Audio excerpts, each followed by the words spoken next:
Hi everyone, and welcome to Dead to Rights. Spring has sprung, and the news has been newsy all week long. As of this morning, the suspense is palpable.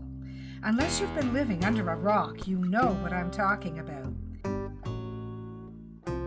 The political international tension is tangible as we wait for whatever findings will be made public, if any, from the long-anticipated Mueller report. The past few years have embodied a real-life political thriller of epic magnitude. The challenges presented by these times to thriller writers is hard to overstate. How do we create fiction that A, is careful not to plagiarize reality, and B, can exceed the compelling narrative we've been following on the news without diving into the realm of the terminally incredible? Today we'll be speaking with an author who has dared to plunge headlong into the arena of the political thriller. We'll be speaking with the author of the thriller Last Gasp, Mr. Howard Levine. Frank Tedeschi's niece is dead, one of thousands of victims of a terrorist attack which has been laid at the feet of Islamic radicals by a right-wing U.S. government. Frank, based on a chance encounter, is one of the very few people who question the government's explanation. He's a Vietnam veteran who wants nothing more than to live without further controversy or conflict. Can he and his grieving brother Rob, a detective with the NYPD, obtain the necessary evidence to uncover the truth in the face of scorn and incredulity? Can they overcome their long-term estrangement to work together, given that they are putting their lives in danger? In Last Gasp, a novel that resonates with today's politics, the answers to these questions unfold in a way that mingles personal and societal issues and intertwines the past and present while moving relentlessly forward. And now, I'm delighted to bring you our interview with Howard Levine, author of Last Gasp, Black Opal Books, 2018. Howard, how are you today? I'm fine. How are you doing? Very good, very good. I've been looking at your book on Amazon. It looks really interesting. Frank Tedeschi's niece is dead, one of thousands of victims of a terrorist attack, which has been laid at the feet of Islamic radicals by a right-wing U.S. government. That's just fascinating. I like that. Tell us a little bit about your protagonist and his brother, Rob. Okay, well, Frank, who we can say is the main character, he's a Vietnam veteran. He operates a hardware store in Westchester, northern suburbs of New York City. And he's kind of estranged from his brother Rob in the war itself, when Frank, coming back from Vietnam, was protesting the war, and Rob, as a police officer, was sort of fighting with protesters. And their divergent views on that sort of fueled an estrangement which grew over the years. Now, Rob's daughter, as you'll see in the book, dies in a terrorist attack, which the government blames, as you stated, on Islamic terrorists. Frank, because the actual perpetrator of the terrorist attack was an employee in his hardware store, talked about doing that, and Frank assumed he was joking. But once the thing actually happens, and the government blames it on Islamic terrorists, Frank suspects, particularly when his employee disappears, doesn't come to work the next day, that the government is not telling the truth about this. And Rob's daughter, having died in the attack, they determined to try to find the perpetrator and prove the truth about what happened. So, Okay. Yeah. So I think that Frank is really trying to make a concerted effort to stay away from any type of controversy at this point in his life, isn't he? Yeah. He just wants to live in peace with his wife. His sons are both in college. He wishes that he had a better relationship with his brother. but really, you know, getting involved in a mission which can endanger his life, it's the last thing he wants to do. Is this your first novel, and is it going to be part of a series, Howard? It's not my first novel. My first novel uh, is entitled "Leaving This Life Behind." That came out in 2001, Mm-hmm. and it has nothing to do with the current novel. And I'm not really planning to make a series out of this. I sort of feel like the tale has been told regarding Frank and his brother. Okay, so it's going to be a standalone. Yeah, Yeah. Actually, yeah.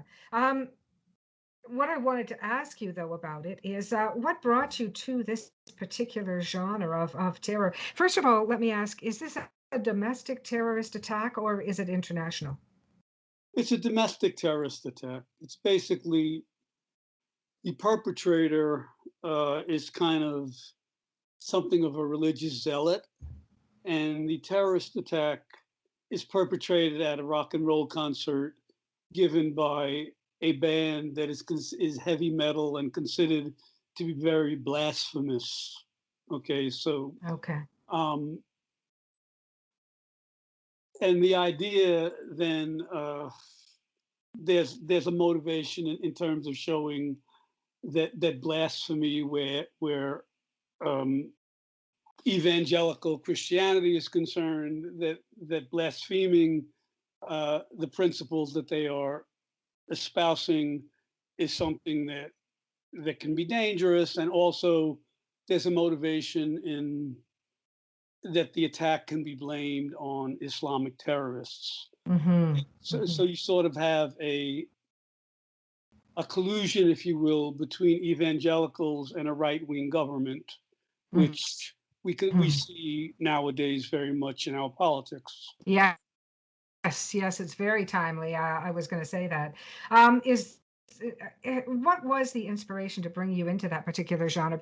Because that's a tough genre. It's not like your typical gumshoe kind of mystery, so to speak. It's very raw politics to a lot of people. It's very I would think it would be a pretty difficult genre to broach. Right. And you're exactly right that it is a very politically charged novel and very much in tune with today's politics. But the I wasn't really intending to write a thriller or a political thriller. Basically, I just had an idea. What if a right wing government staged a terrorist attack? Um, Hmm. and we've seen in the past and nowadays government deceptions. A war started in Iraq based on misinformation. Hmm. So that idea is not that far afield. And No, it's not. yeah, and once I No, it's not. go ahead. I'm I'm thinking in particular of attacks on domicile buildings in Russia that were staged to look like Chechnyan attacks, Right, right, that kind of thing. So, I mean, it's definitely not unheard of internationally or domestically. right.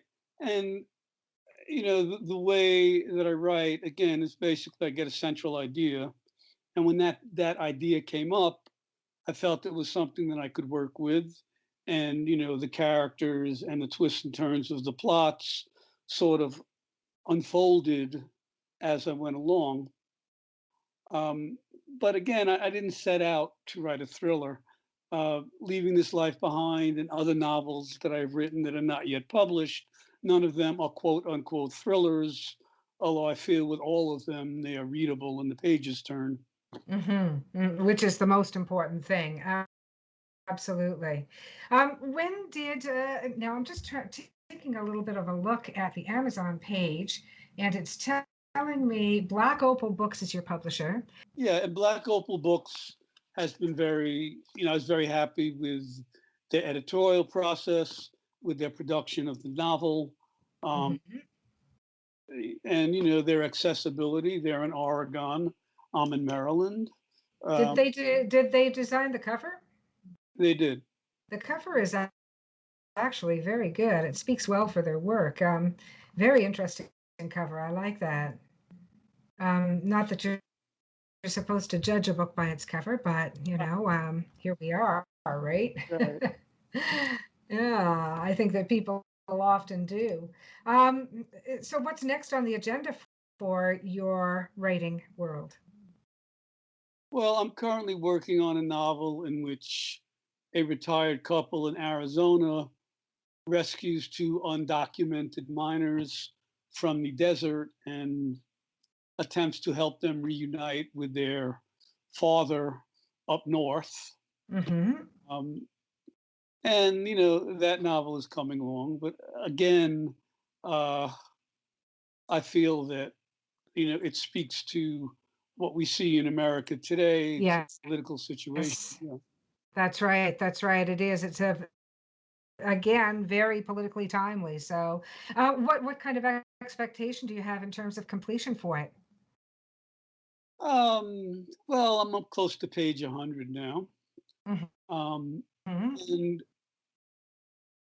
I could be moving faster, but I'm spending a lot of time. I'm doing book signings, interviews. So the promotion of Last Gasp is something that takes up a fair amount of time.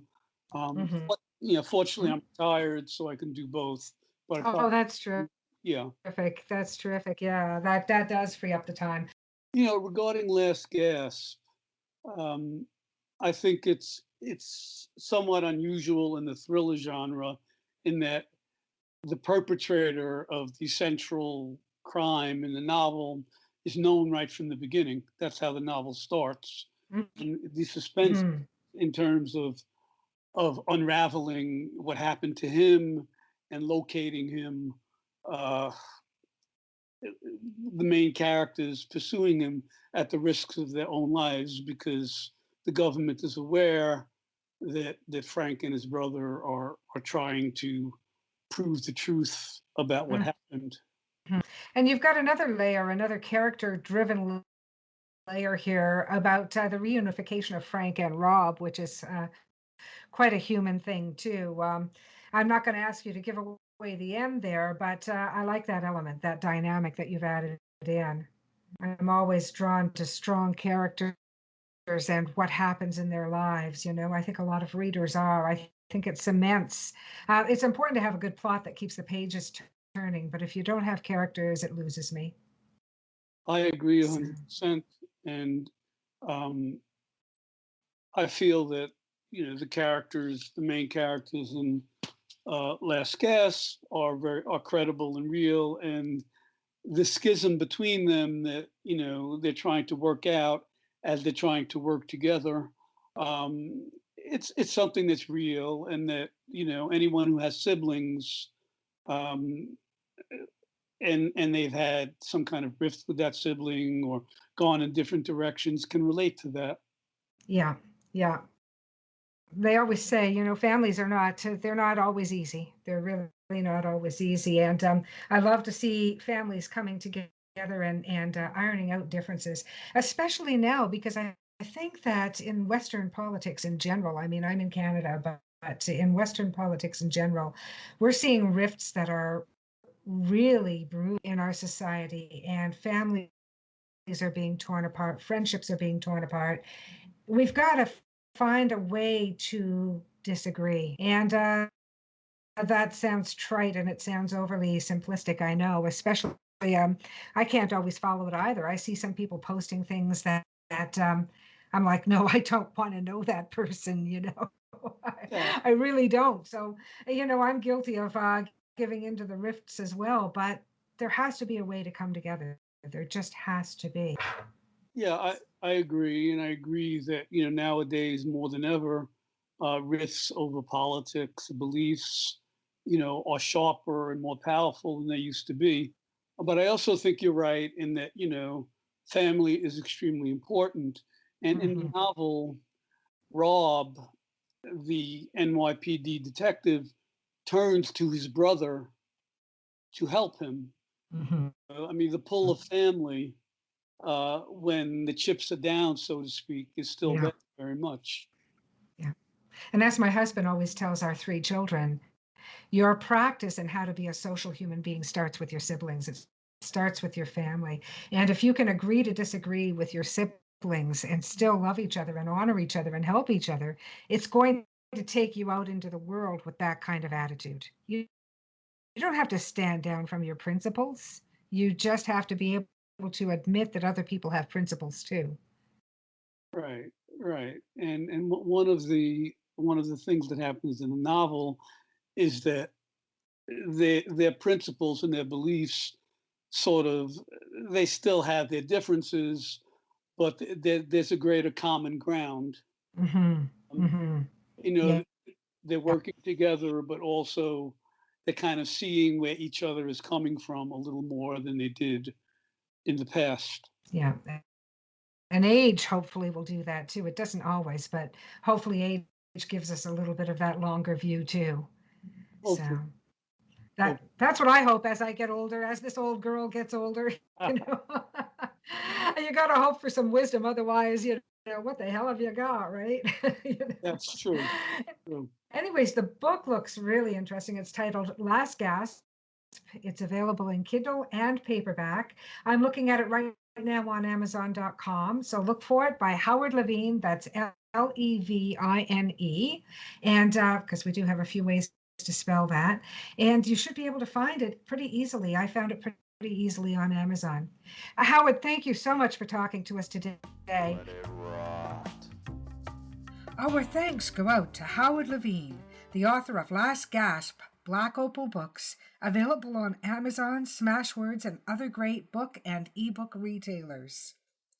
And now stay with us for my reading of The Bench Rests, a short story by Rosemary Aubert, featured in 13 O'Clock, the anthology by the Mesdames of Mayhem, Carrick Publishing, 2015. Rosemary Aubert is the author of 17 books, among them the acclaimed Ellis Portal mystery series. Rosemary is a two-time winner of the Arthur Ellis Award for crime fiction, winning in both the novel and short story categories. She's a popular teacher and speaker, as well as a member of the Crime Writers of Canada and the Mystery Writers of America. She conducts a much-in-demand writers' retreat at Loyalist College in Belleville, Ontario, each summer. Her short stories, essays, and poems and reviews have been widely published in Canada for many years. She has had 4 volumes of poetry published. Rosemary is an active member of the Arts and Letters Club of Toronto, where she promotes Canadian writing and encourages other writers like herself. Her latest novel is number 6 in the Ellis Portal series, titled Don't Forget You Love Me, Carrick Publishing. Please also look for her latest book of poetry, Strong, Certain, and Alone, Poems in the Voice of Sir Isaac Newton, which I'm sure you're going to love, and that's also Carrick Publishing. You can find Rosemary at www.rosemaryaubert.com, and her last name is Aubert. You can find her at her Amazon author page, on Facebook, or at the Mesdames of Mayhem website. The Bench Rests by Rosemary Aubert. He'd only come to the courthouse to bring his wife her lunch, which had been confiscated at security, of course. He should have foreseen that. He checked the impulse to shake his head in self-disgust. Yet again he'd neglected to weigh the new against the old, the probable against the dead certain. Walking slowly down the long, slippery hallway that led toward the up escalator, he tried to concentrate.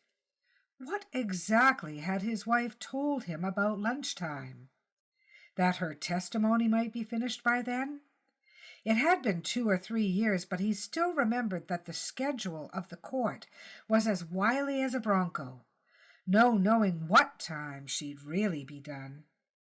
He mourned the loss of that confiscated lunch, though. He could still make a pretty mean sandwich. He'd even remembered not to include anything that smelled strong. At the last minute he'd added a nice apple. He'd hoped that the required noise of crunching wouldn't embarrass his wife if she had to eat in the company of strangers. Suddenly an old memory flitted through his brain. He was seated on the bench. The court clerk in her smart black robe was directly in front of him, down a level, so that he was looking at the top of her head. He could see that she was pretending to annotate the day's docket, but what she was really doing was silently unwrapping a chocolate bar. The smell of it wafted up to his nostrils. He could stop the proceedings and get her to surrender it. "Judge Marshall, come for a little visit? It's so nice to see you." The voice cut through his daydream like a shiv.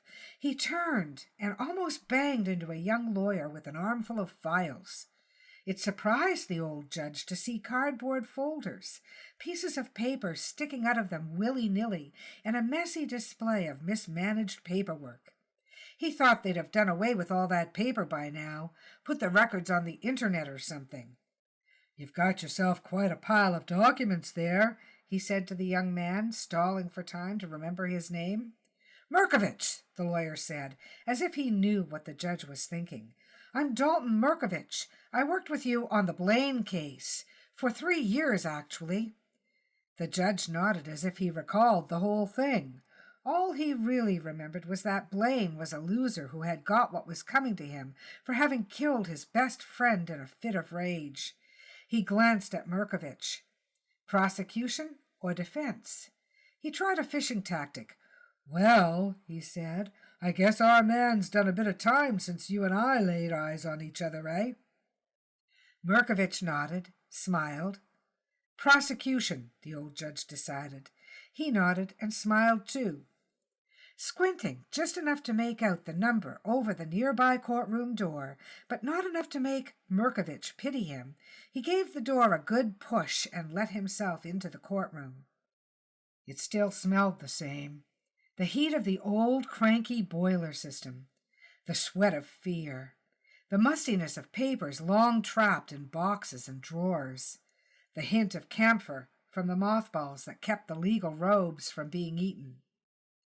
It sounded the same, too, right down to the audible breathing of the entranced spectators shifting in their hard wooden pews.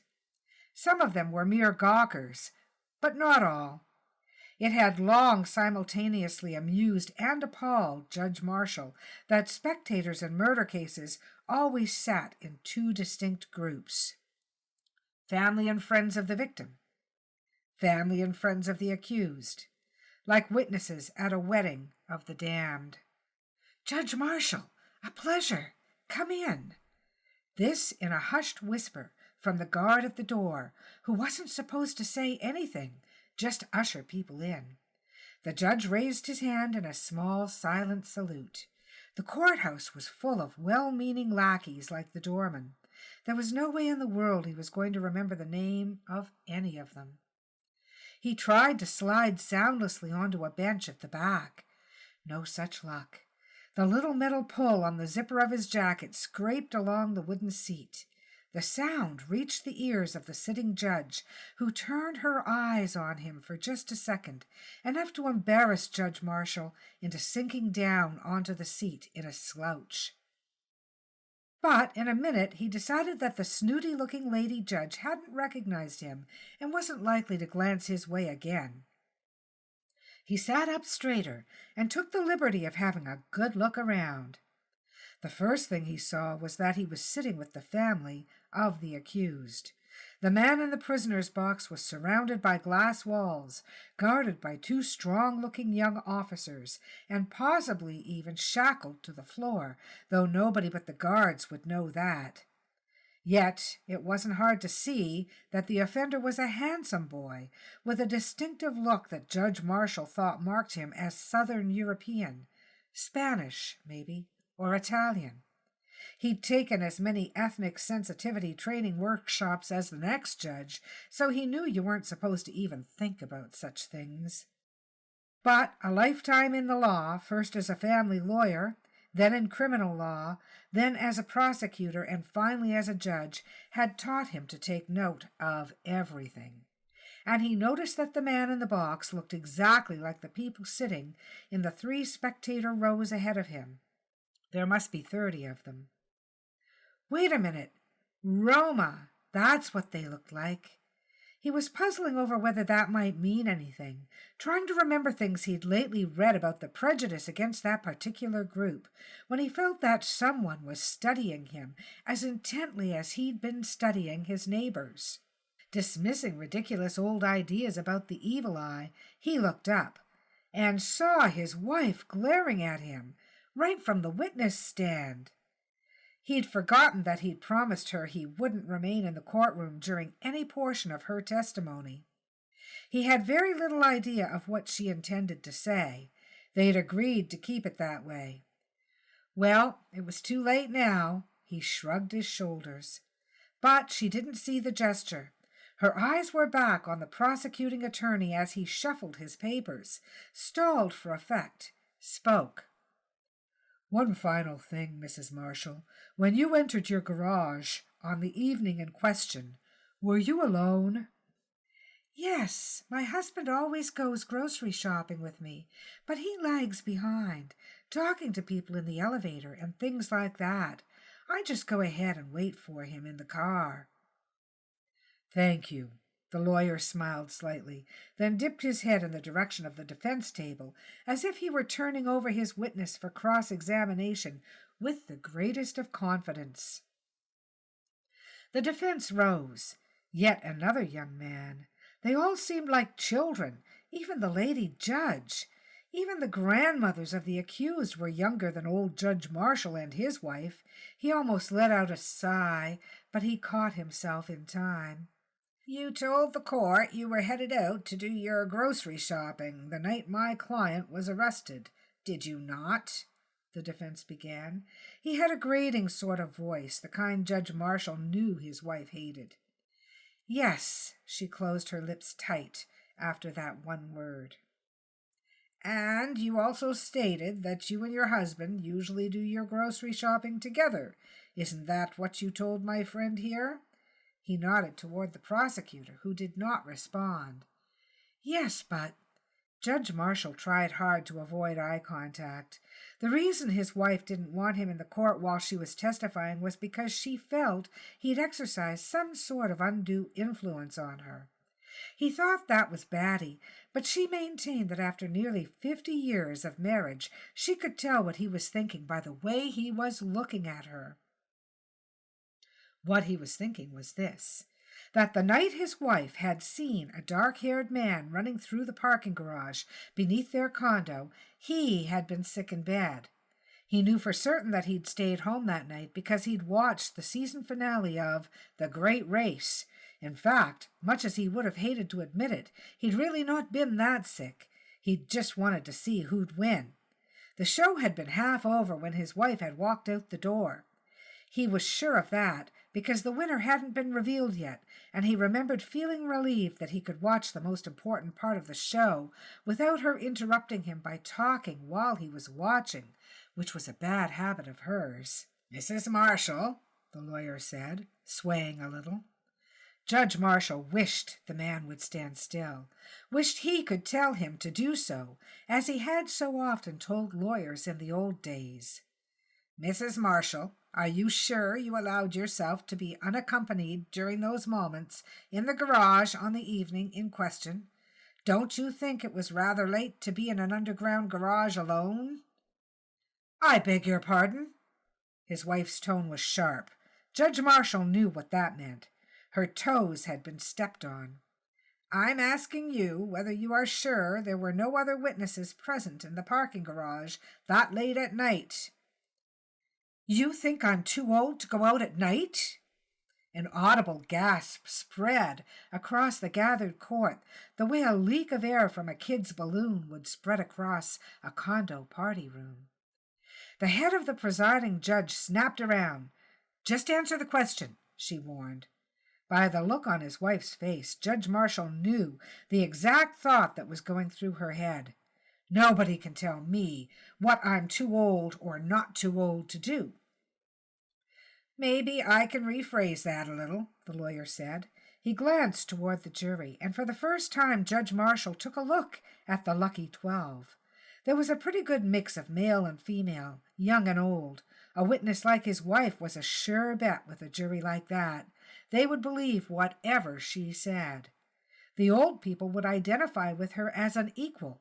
The young people would be reminded of their grandmothers, or maybe their ancestors. You state that you entered the parking garage at about 8:30 p.m. You state that you saw a young man who fit the description of my client running through the garage at that time. Is that correct? Yes. The defense attorney grinned. Judge Marshall could only see the lawyer's face because he had turned around to face his client. The accused seemed suddenly frightened. He tried to twist around as if to seek some kind of support from the 30 lookalikes behind him. The lawyer turned back to face Mrs. Marshall. Madam, he said, your testimony puts my client in the garage 1 full hour before the crime was committed, doesn't it? Judge Marshall saw the look of shock on his wife's face. But the prosecutor rose as if to make an objection. But even the jury seemed to understand that there was nothing to object to. He sat back down. He frantically searched through the papers in front of him with such energy that Her Honor had to ask him to be quiet. I saw him running, Mrs. Marshall stuttered. It was him. For a wild instant, Judge Marshall thought his wife was pointing in his direction, but of course she was really pointing to the prisoner. My client doesn't deny being in the garage, ma'am. You're aware of that fact, are you not? Yes, but... In fact, it is his contention that he left prior to 9 p.m., the time at which the murdered woman made a frantic call to her girlfriend. The defense lawyer paused. Judge Marshall knew the pause was meant to give the jury time to consider what they'd just heard, to come to the only possible conclusion, which was that his wife had just destroyed the state's case. In the silence, Judge Marshall could hear all those old familiar sounds again. The breathing of the people in the court, the useless rifling of papers that could prove nothing, the sigh of relief of a killer about to be let off. And of course, Judge Marshall knew it was not the prosecutor who had made a mistake. It was his wife. If the murdered woman had been alive at 9 p.m., she would have been alive at the beginning of the Great Race. How long did it take to strangle somebody, and then to run down 7 flights of stairs? About as long as it took to find out who had won the race. He'd been a judge for a long time. A lot of case law began to reel itself out in his mind, the state versus this one, and the state versus that one. Would he stand up like someone out of those old Perry Mason shows and set the record straight? Would he take aside that nice guard who had greeted him at the door and tell him that he needed a word with Her Honor? Would he send some sort of signal to his wife to alert her to her error and get her to change her testimony? Thinking hard as he was, he missed what happened next, but he soon figured that either the judge or the prosecutor had called for a lunch recess, because the jury filed out, and then his wife left the stand and made her way toward the table where the prosecutor stood. There was some sort of exchange between the lawyer and his wife, but Judge Marshall couldn't hear anything. The lawyer's back was to him, and his wife was so short that he couldn't even see her face, hidden as it was by the broad shoulders of the prosecutor. What Judge Marshall had once liked most about sitting on the bench was that he could take all the time in the world to make up his mind about most things. Send a man to jail for life? I'm giving it some thought.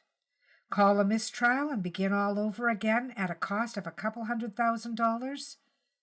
I'll let you know. But of course, he didn't always have that luxury. Sometimes he had to make up his mind in a single instant. Now seemed to be such a time. What he decided was to keep his mouth shut. He hadn't tried to influence a witness in 40 years, not since his last day as a practicing lawyer, and he wasn't about to start now. The accused was led out of the court, and his relatives filed out too.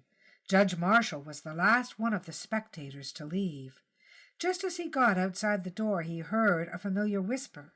The door guard was standing there. He had a paper bag in his hand. "Security sent this up to you," the man said proudly, like one who was pleased to offer impeccable service of some sort. "They said you might be needing it." "Mrs. Marshall's lunch." The judge took it. He reached out and shook the man's hand. In the old days he would have said, "Good man," or "Well done." These days such remarks were considered patronizing. "Thanks," he said to the guard. "Thanks a lot." He took the lunch and walked slowly toward the down escalator. He thought the best thing was just to sit downstairs by the door for a while. For almost the whole of his career in this courthouse there had been back door, side doors, and more than one front door to use as exits, but since 9/11 that had changed. Now there was only one exit. If his wife decided to go out or even to come looking for him, sitting by the exit was his best chance of seeing her, or of her seeing him. But he didn't think that would happen. He figured that the lawyer would take her back to his office, the office of the prosecution in the secure area on the first floor, and that together they would somehow try to undo the damage she'd done to the case. Judge Marshall decided to wait for half an hour. Then he would go home.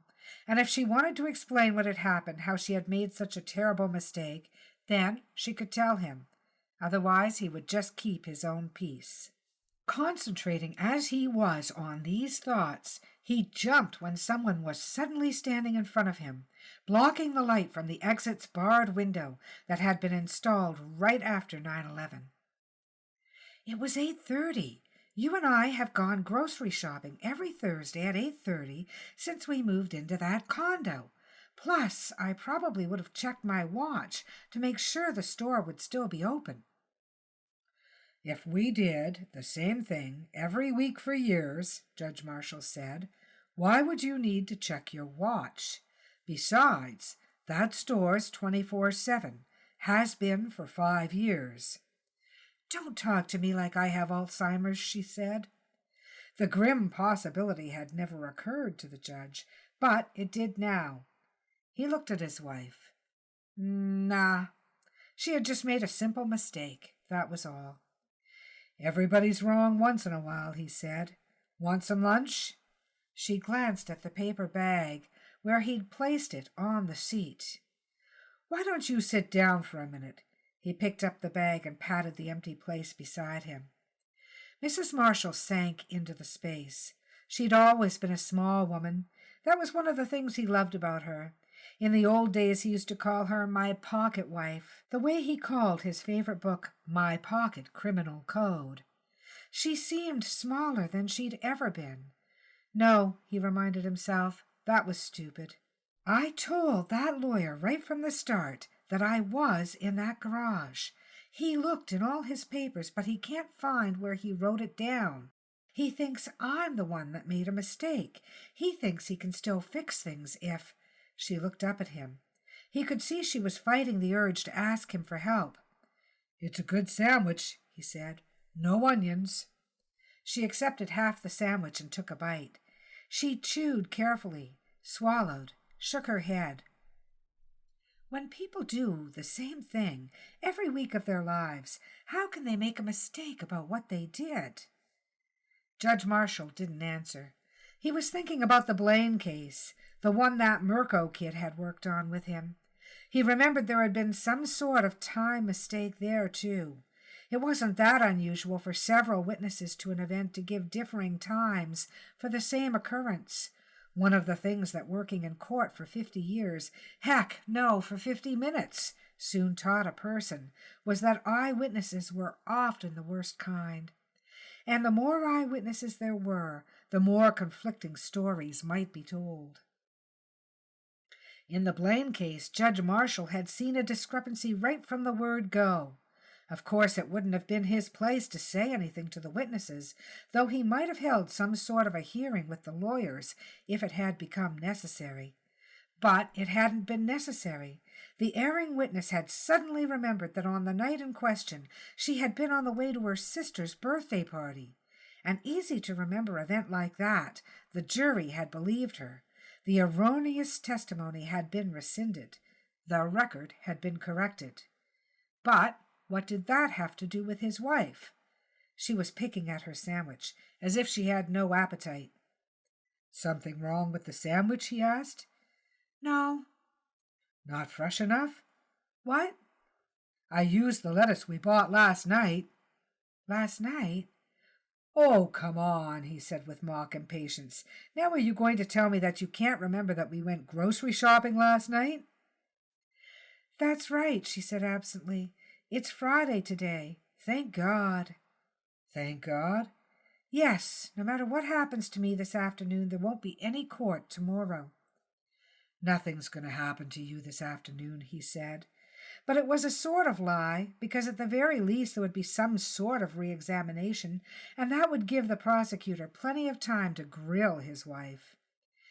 "You know," she said, "all the years you worked in court, all the cases you tried." "Yes?" "You never talked about them when you came home." "So?" Was she going to tell him that he should have shared his experiences so she could have learned how to be a better witness? That didn't make any kind of sense. "So, I got used to thinking that you had this, I don't know, this other life, like some sort of mystery existence or something." She stared into the air in front of her for a minute. Then she smiled. Judge Marshall felt a pang. The smile looked awfully sad. "But the fact is, when you retired, I could figure out that you must have been the same way in court as you were at home." "Meaning?" he said. "Always doing the same thing at the same time. Routines. That's why we always shopped on Thursday. You said routine was important. You said if you do the same thing at the same time as often as you can, you—" She stopped. Again, a look of shock crossed her face, but only for an instant. "I remember," she said. "What?" "I remember it wasn't 8:30 at all. It was 9:30. Judge Marshall popped the rest of his half of the sandwich into his mouth, in order to avoid saying anything.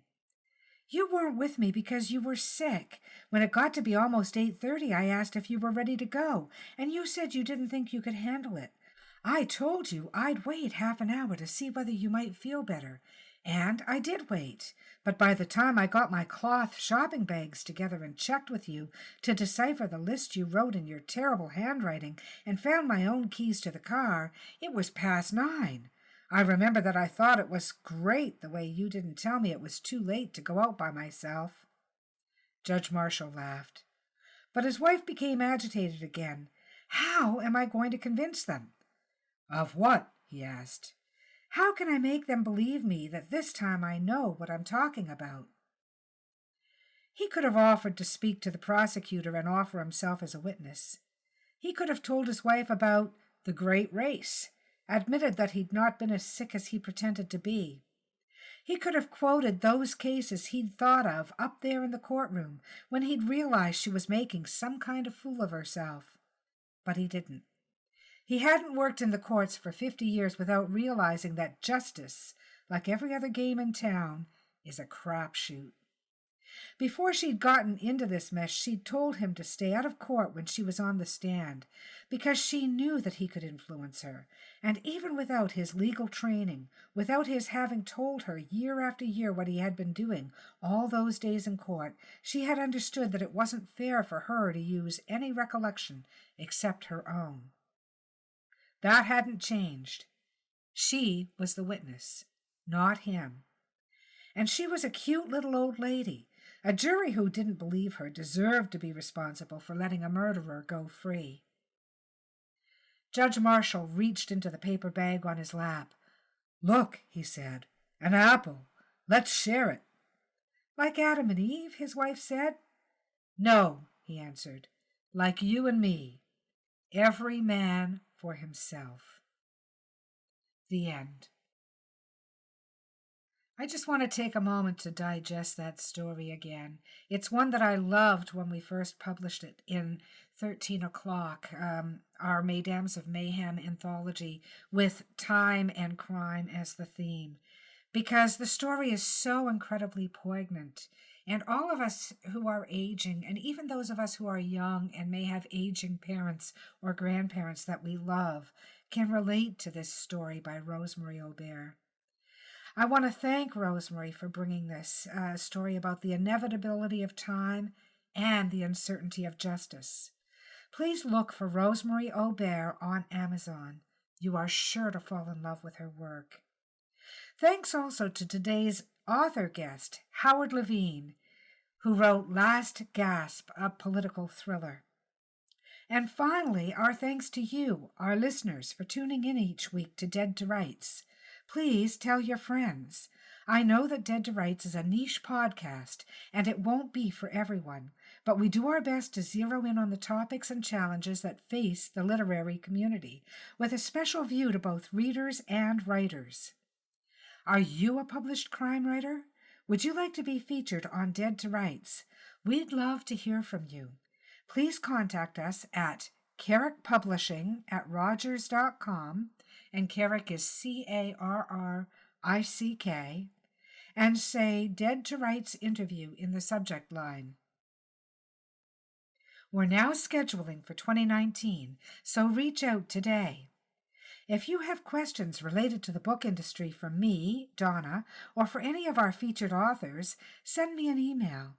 Again, that address is carrickpublishing@rogers.com. You can also find us online. On Facebook, look for Donna Carrick, Alex Carrick, Dead to Rights, or Carrick Publishing. Don't forget to join our Facebook group, Excerpt Flight Deck, where we strive to bring readers and authors together. On Twitter, our handles are @Donna_Carrick, @Alex_Carrick, @Dead2RightsPod, @CarrickPub, or look for our close crime writing friends at Mesdames Mayhem. All music featured on Dead to Rights, including our theme song, Eyes of Gold, is composed and performed by Ted Carrick. Learn more about his work at his YouTube channel, Ted Carrick Music. Be sure to tune in next week when the pod will feature author D.J. McIntosh, that's Dorothy McIntosh, author of the critically acclaimed Mesopotamian trilogy, The Witch of Babylon, The Book of Stolen Tales, and The Angel of Eden, and I highly recommend those books by Dorothy McIntosh. Look for D.J. McIntosh on Amazon or anywhere great books are sold. Join us, subscribe to the podcast, rate Dead to Rights, and please, once again, tell your friends. We want very much to support our authors, and we need your help to do it. Thanks for joining us. See you next week.